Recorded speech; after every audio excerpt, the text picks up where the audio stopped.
This creepy experience must have happened about a year ago now, and to this day it still creeps me out. My twin sister Alexandra and I, both 20 now, had moved into our first flat 3 months before this happened. Our parents helped us settle in, with our dad hiring a van to move our stuff. Our older brother David was up on holiday from England with his family, so he helped us out too. Luckily enough, our flat was right next door to one of our dad's old friends, Oliver, which was great because we hadn't seen him or his wife, Anna, in about 10 years. The neighborhood we live in, a smallish village about an hour or so from Glasgow in Scotland, is quiet 99% of the time, and everyone around the area is really nice. But this one night, something wasn't right. Like I've said already, we had only really just got used to the area we were living in. But after what happened this one night, I always have my wits about me. It was a dark winter's night in late October or early November, a Thursday I think, and my sister and I decided to stay up until about 1:30 in the morning, as we sometimes did after a long week at college. We'd stay up drinking beers and talking about random stuff like acting, the subject we were both studying, motorbikes, guys, and some bitching too, just like any normal teenagers would do. We had the next day off, so staying up late on Thursdays was a regular thing. We eventually decided to put the lights out and go to bed as we began to grow tired. I did the normal nightly routine, checking that everything was turned off and that the door was locked, which it thankfully was, as a few days before I'd forgotten. We both went to bed and fell asleep as usual. Just to set the layout of the flat, my sister and I were on the first floor, above an old woman named Griselle. She's rather lovely, but we don't see her very often. Our bedroom is right next to the porch and front door, and our window looks out onto the street, and you can hear every single noise that happens out there. It was about 4 in the morning when we woke up to a loud knocking at our door. I was expecting a parcel the next day, so I initially thought it might be the postman. But then I checked the time on my phone, which I usually keep on in case of emergencies. It was 4:30 in the morning.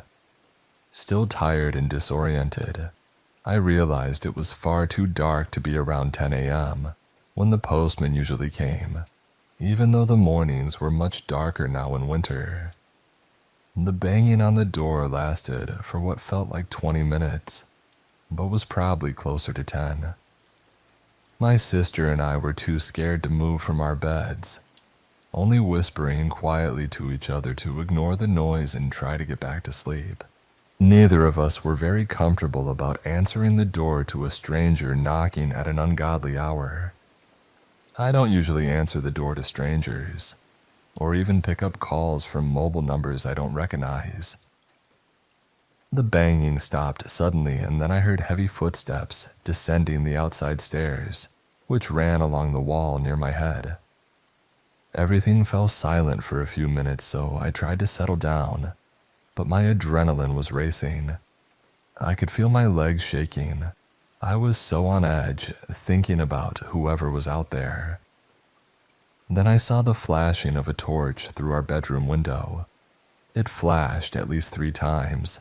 I counted them, though I can't remember if it flashed anymore. Then it stopped. I was confused why someone would flash what seemed like a signal through our window. I had no idea what this guy's deal was. Next, I heard what sounded like a man talking on the phone, or speaking to someone outside on the street. He sounded agitated and angry. Still half asleep, I could only make out mumbling and groaning. Nothing clear. I didn't look out the window in case he saw me, but a few minutes later I heard the rumble of a car engine below, so I assumed he'd come by car. His voice grew more explosive as I became more and more scared. It got to the point where I was about to phone the police, but then I heard him open his car door and drive off down the street.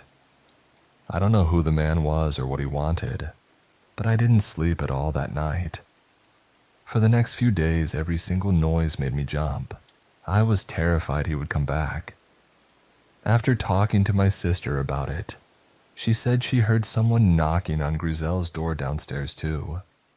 But I don't understand why he'd flash a light through our window if Grizel was the one he wanted. It just didn't make any sense. The story doesn't end there. I thought it was someone with the wrong address or maybe just a drunk guy. But about a week later, we got another knock at the door, around 6:30 in the evening. That was unusual for such a quiet area, and neither of us was expecting mail or a delivery. So I decided to open the door. At first, I thought it was our neighbor, as he had stopped by once before to see how we were settling in. But not this time. It was a woman dressed in a suit who looked very professional, her hair in a tight bun and holding a clipboard. I was anxious and wondered who the hell she was. I looked down at her name badge, but I can't remember her name now. For this story, let's call her Molly. Molly said she worked for the criminal courts and was looking for a man named Thomas, who had previously been a tenant at our flat before we moved in a few months earlier. She mentioned something about money, but the visit was so vague I don't really remember all the details. She asked if the man lived here and I said no. It was just me and my sister. She asked when we moved in and which letting agency we were with, probably just to confirm that we actually lived there. She seemed nice enough and got what she needed and left. So I'm guessing the issue with money was the reason that creepy guy showed up banging on our door that night. I'm so glad I didn't answer the door, and that I made sure it was locked. Who knows what could have happened if the creepy guy thought that we were the man he and the courts were looking for. I'm happy to say that since then we've had no further disturbances at our flat, but it still gives me chills just thinking about it. I just hope that creep never comes back.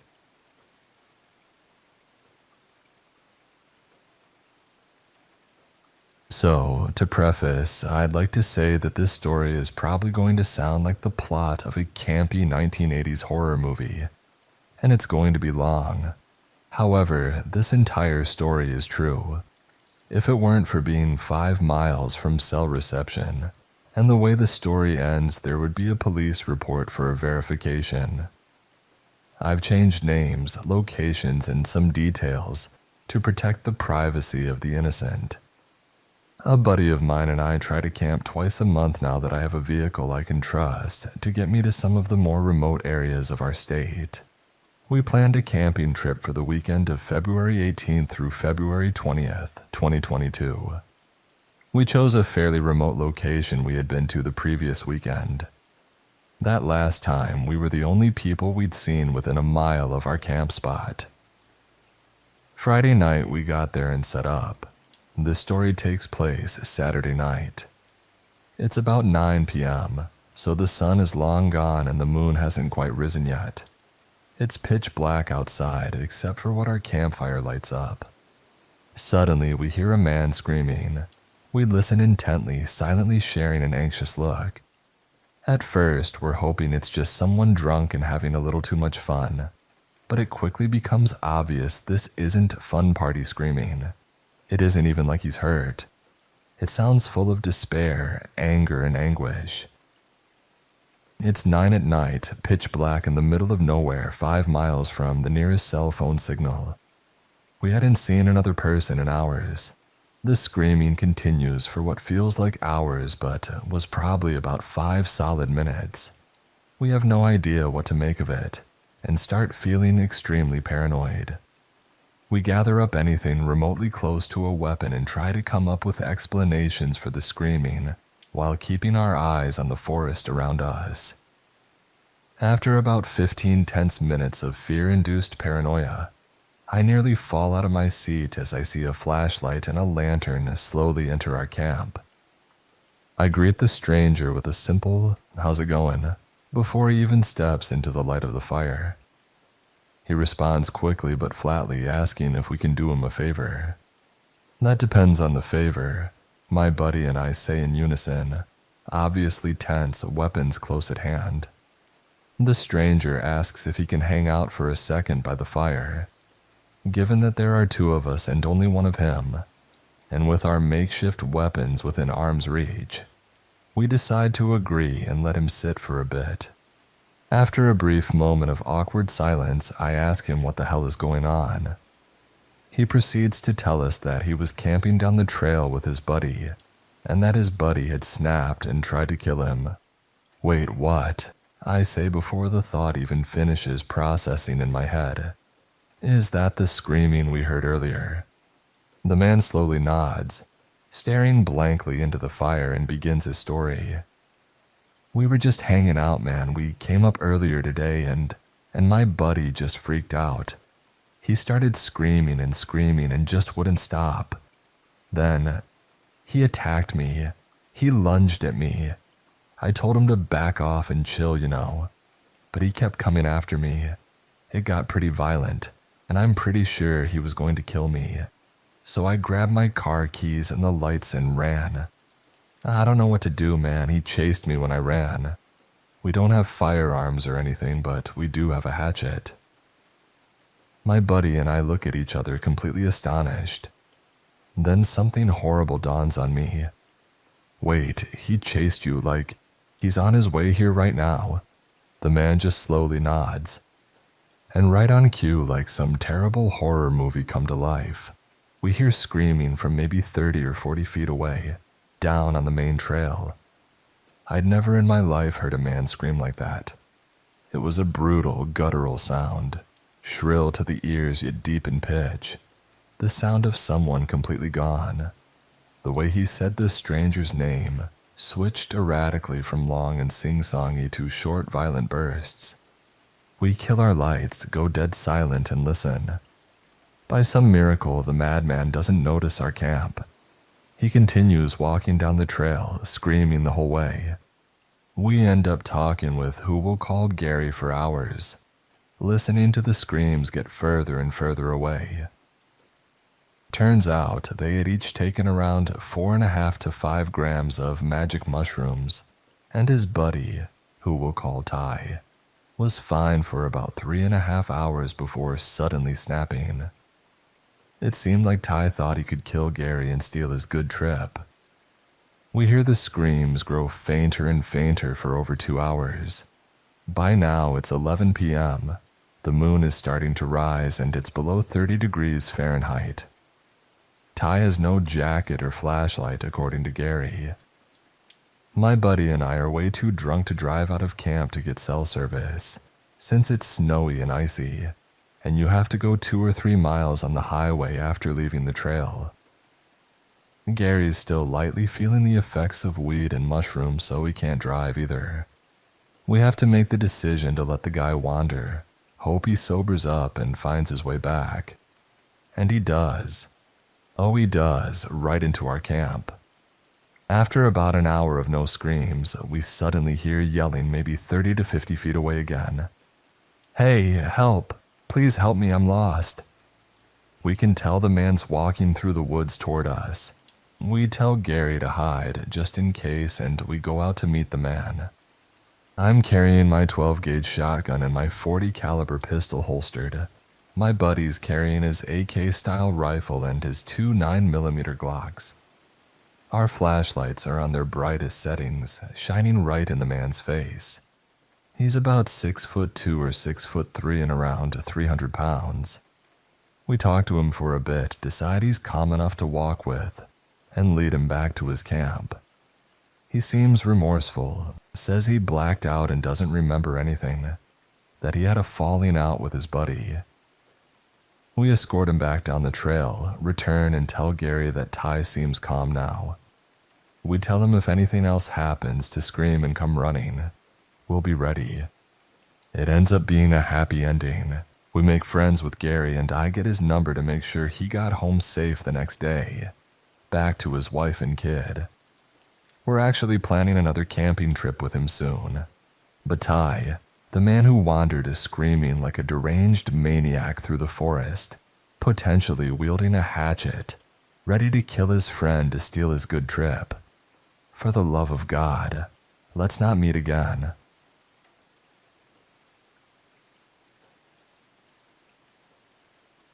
A little bit of background information first. I'm a woman, and I work as a receptionist at a small hotel. Because we only have about 40 rooms, it isn't viable to have 2 members of staff working at the same time. There's just not enough to do, even during the busiest hours. So I work alone from 3 p.m. to 11 p.m. The man's name was Dr. Andrews, and he quickly became a regular, staying with us most of the week, presumably for work like most of our guests. From the first moment I checked him in, I got an uneasy feeling from him. He would hunch over the reception desk and try to bridge the gap between us as much as possible, leering at me over his glasses. And I mean leering, wide-eyed and intense with heavy audible breathing. He wasn't much to look at either. He actually looked like a stereotypical predator, late 50s with a grizzled beard, quite tall and overweight. He would always try to start conversations, and of course, I had to be polite. It's part of my job to be friendly and welcoming. But his small talk would always turn slightly sinister. He'd ask probing questions about when my shift ended, if I lived alone or with family, things like that. Obviously, the red flags went up immediately, and I kept my answers vague. He never broke that lustful eye contact either, which made it even creepier. After a few days, I noticed he was becoming very determined to see me. We had CCTV in the back room, and I'd watch him on the monitors, just hovering around the reception area for long stretches of time, watching and waiting. I knew he didn't actually need anything because guests can press a buzzer at reception if they require assistance.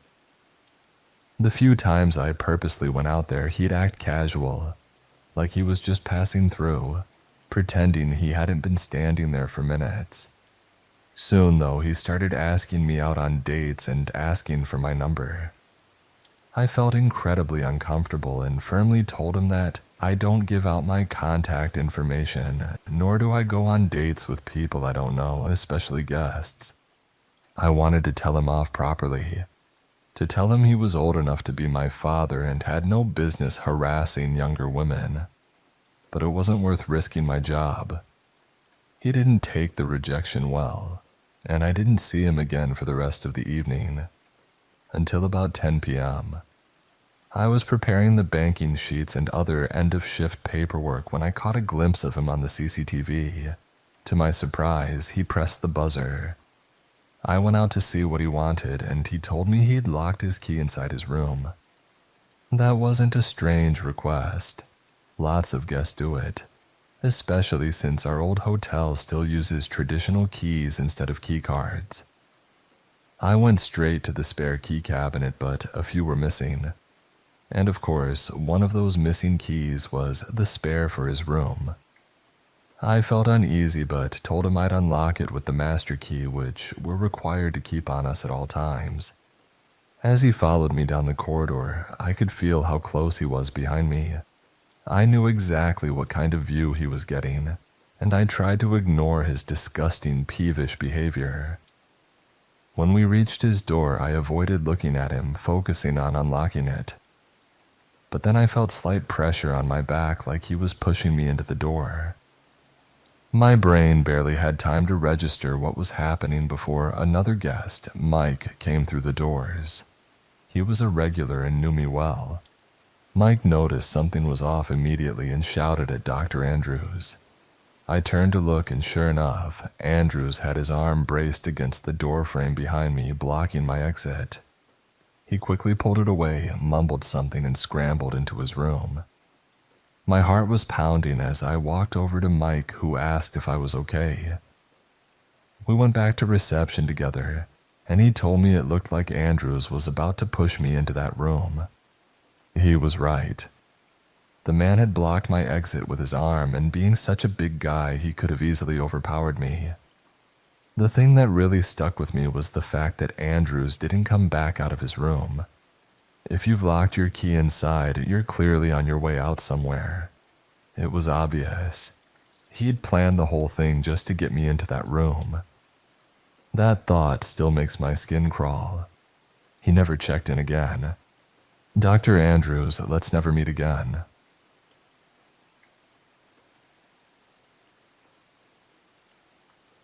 I grew up in a section of a suburb that I now refer to as the Skid Row of that specific suburb.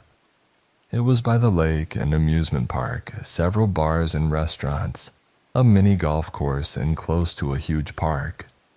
Sounds pretty ideal for the most part, but the neighborhood was just downright bad for some reason. The houses were a bit drab and run down, and the kids of the neighborhood ran amok all throughout it. They egged houses, broke windows, fought each other, and stole things. Some of these kids I did associate with, but for the most part I did not partake in the majority of their wild debauchery because, option A, I was either not allowed to hang out with them, though I sometimes did on the sly, or option B, my mom was super overprotective of me and would not let me leave the street. I had what she called boundaries, which was from one end of the small street to the other. If I stepped foot out of those boundaries, there was serious hell to pay, and she was always watching. Even if I could not see her, my mother seemed to have her hawk eyes everywhere. It often annoyed me, and I would whine about how all of my other neighborhood friends got to roam as they pleased while I was always stuck on our little side street. There were times when I could not even leave the backyard. Having a daughter of my own now, I can totally understand and respect why my mom was the way she was, even though I hated it at the time. Who knows what could have happened otherwise? Not only were there rabid kids salivating their poison all over the place, but there were also drunks, drug dealers, people that were known for domestic abuse, and people who looked clearly mentally unstable patrolling the streets of that neighborhood as well. I do not really know why it was like that, and I guess I never will now that it has been about 18 years since I lived there. I am 31 now. All in all, it was just not the best neighborhood, and it was one of the reasons we moved to a different suburb when I was 13. Anyway, enough of this summary of my old stomping grounds. I will now get to the most disturbing thing that ever happened to me as a child. I am guessing I was about 10 or 11 years old at the time, which would make my little brother about 5 or 6. The huge park that was near our house is right on the lake, so it has a beach as well. The beach you have to get to by climbing down a somewhat steep sandy hill. At the top of the hill was a grassy area that had grills, a parking lot, and porta potties. Some areas of the hill that you have to shimmy down to get to the beach were pretty brush-filled and wooded. Easy to hide in, but I will get to that. One hot, sunny summer day, my mom decided to take my little brother and me to the beach for the day. I think maybe some of my mom's friends were there too. I cannot recall every exact detail of that day, but I feel like other people were there with us. While my mom was engrossed in conversation with them, my little brother and I wandered a short way down the beach and started playing our typical pretend games. Or we began to build sand castles or whatever we did as kids on the beach at the time. All of a sudden, I heard a whistle come from a wooded area at the bottom of the hill that I previously described, about 25 feet or so from where we were playing. I looked toward the whistle but could not really see the source. All I saw was the woods. After a few seconds of staring at the area, I returned to my play business. A few minutes later, I heard the whistling again and looked back toward the wooded area where it was coming from. In the shadows of the brush, I saw a man standing there. He was naked from the waist down. He had his private parts in his hands and was shaking them around while whistling to me and my brother. I am not sure if he was whistling because he wanted us to see what he was doing, or if he wanted us to head over there toward him and investigate. I was shocked and seriously disturbed that this was happening. As a 10-year-old girl, that was not a sight I ever wanted to see. I looked to my left and there was a woman about 10 feet away sunbathing. I remember thinking, how can she not hear that whistling? She should be noticing this too. But she was not. I looked back over to my mom, who was still talking or doing whatever she was doing that did not involve noticing what was happening. My little brother had not even noticed what was going on, and if he had, he did not seem interested. He was too involved in whatever little game or activity we had started prior to this obscenity we had unknowingly stumbled upon. I realized at that moment that I was alone in this. I had to be the one to take charge and get my brother and me far away from there and safe. I gently took my brother by the hand to the safest place from that pervert that I could think of at the time, which was back to my mom, and told her what had happened. She surprisingly laughed it off. Our next-door neighbor had shown up to the beach on his boat, and I remember her laughing about it as she filled him in on what I had just told her. I was shocked. I could not believe my overprotective, hawk-eyed mother was laughing about this. Maybe she thought I was making it up. Maybe the way I worded the situation was funny. Maybe she was trying to play it off so other people did not get freaked out. I don't know. I think I may have asked her about that in later years, but I do not quite recall how that conversation went. Anyway, that was the first episode. Sometime at a later date, I believe it was the same summer, we were back at the beach again. The thought of the creepy man in the bushes still lingered in the back of my head, but I figured that incident was just a one-time thing. Something weird and disturbing like that could not possibly happen again, right? After a while of beach fun, I had to pee. Instead of going in the lake like a normal person, that lake is full of God knows what anyway, I decided to naively venture off up the hill to where the porta potties were. I told my mom where I was going and took off. I got to the top of the hill to the grassy area where people were grilling, throwing frisbees, walking their dogs, and so on. It was a pretty populated area with a lot of activity at the time, so I felt relieved and sure that I would be safe. I continued my journey toward the porta potties. On my way there, a man heading in the opposite direction passed me. He had short brown hair, those nerdy 80s style glasses, a plaid short-sleeved shirt, and short denim cutoffs. He walked by me heading toward where all the people were hanging out, enjoying a nice, carefree summer day, totally oblivious to any potential monsters lurking around, ready to feast on young children or whoever tickled their fancy. I continued to head farther in the opposite direction. Farther from the people, farther from my mom, farther from anything safe. I got a weird feeling in my gut as I was walking by that man, but decided to shrug it off. He was heading in the opposite direction and was probably a good distance from me by then. As I got closer to the porta potty, that weird feeling in my gut began to intensify. It grew and grew until it was so intense I started to feel a little weak.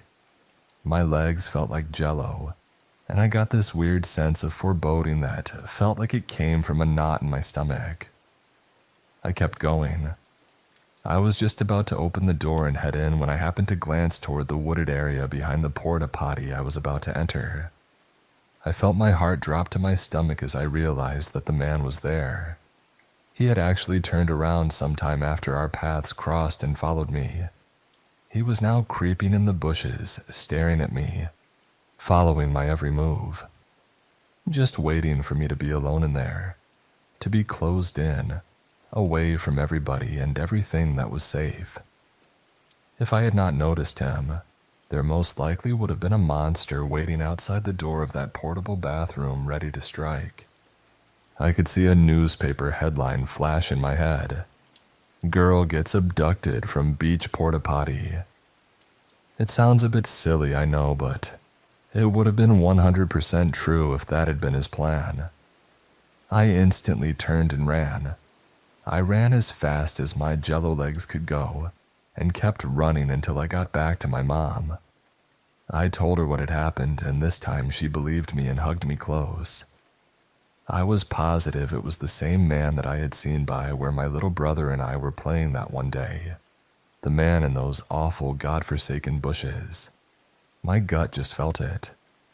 Around that time, I remember hearing on the news that a woman was murdered in that park near where the beach is. She was strangled. I could not help but wonder if it was that creep I encountered that summer who was the culprit. To this day, that place remains a crime scene. Just last summer, there was a stabbing on that beach, and it was not the first stabbing to ever occur there. I hear people talk about how much they love going there in the summer, and I just cannot concur.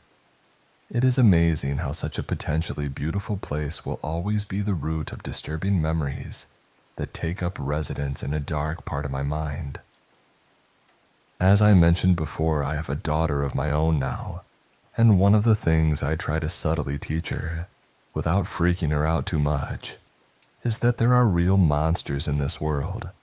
There are things to be afraid of even when the world around you seems safe. There are things that mommy and daddy will not always be there to protect you from. Always be aware of your surroundings no matter where you are. And more importantly, always trust your gut. It can save your life.